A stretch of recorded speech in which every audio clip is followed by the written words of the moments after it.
Chapter 3. For a change of scenery on the following morning, Lucilla decided to take a long trip in the buggy and survey the extent of the angels' spread. For safety, she preferred to wear her helmet with the emergency air supply, even though the cabin of the buggy was filled with breathable air.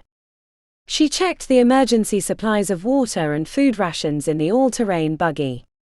The fuel cell was fully charged from the solar panel on the roof. The buggy had plenty of supplies and fuel for a week in case of an accident, although she planned only a half-day trip. She wanted to measure how far the angels had spread from the initial injection site outside of her dome. As an extra safety measure, she tapped a quick message to inform Jasper of her trip outside. Lucilla climbed into the small cabin on top of the six-wheeled buggy and started the engine. The buggy rocked awkwardly, descending from its raised platform and rolled across the bare red sand surrounding the dome. On the left was the greenhouse where she grew vegetables and fruit. As she passed, Dev clambered out of the airlock, following her instructions to tend to the plants. Beyond the greenhouse, the yellow and green slime of the angels extended into the distance.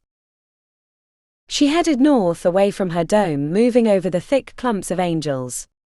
The large wheels of the buggy squashed a path through the slippery mounds. Fine sand gave way to a rougher terrain of small stones, and later slabs of rock protruded above the greenish angel goo. Even further north, ice-capped mountains loomed on the horizon. The cabin of the buggy was quiet, apart from the clunk of the wheels climbing over the rocks.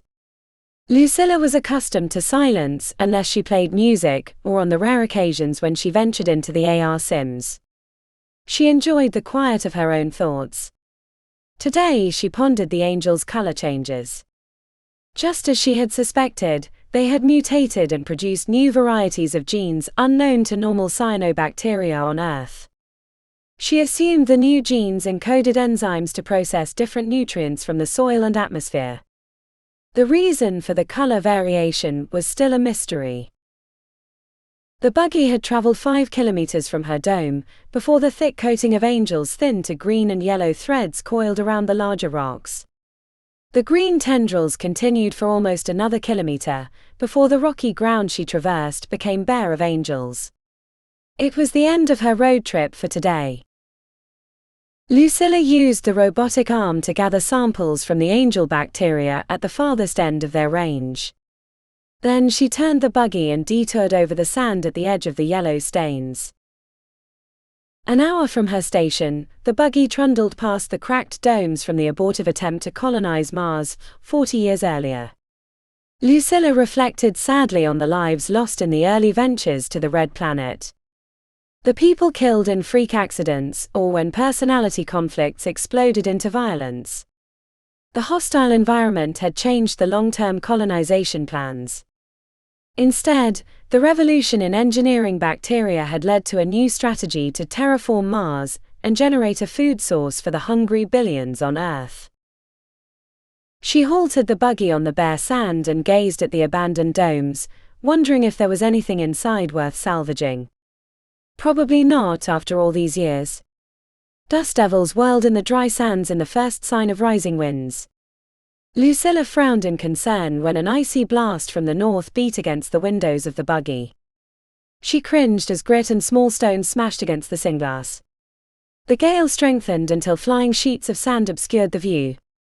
She waited, frozen in alarm. The buggy could be damaged or tipped over by a powerful blast. There was nothing she could do until the winds ceased. The sandstorm even blocked transmissions from Earth. After about an hour, the winds calmed, the clouds of sand grains settled to the ground, and at last she could see through the windows again. Lucilla exhaled in relief. The worst was over. She steered the buggy towards the safer ground covered by angels for her journey home. The clumps of bacteria coated the fine sand and hindered erosion by the winds. Back inside the comfort of her climate-controlled dome, she checked the overnight analysis of yesterday's samples. The mutant angels had generated several new proteins. Lucilla checked the predictions. The angels had produced a putative ion channel, an enzyme and a couple of small proteins of unknown function. She sighed in frustration. Without sufficient data, she couldn't interpret what the mutations were doing. Lucilla selected the most evolved bacteria from her samples and set up a replication test in standard Martian soil and air. The angels grew more slowly under the Martian conditions than the original cyanobacteria grew on Earth, and the test would take another day. She went through the usual routine of comm calls to Mars 1, 2 and Phobos, physical exercise, and her simple evening meal. The date on the daily news caught her attention. Tomorrow would be Valentine's Day. No celebration for her, and it was 10 years since she'd had a sweetheart. She bit back a moan of regret. Now she would never know love. After flipping through the news and entertainment beamed from Earth, she watched a 3D comedy. Then she climbed into her hammock to sleep, anticipating little change for the next day.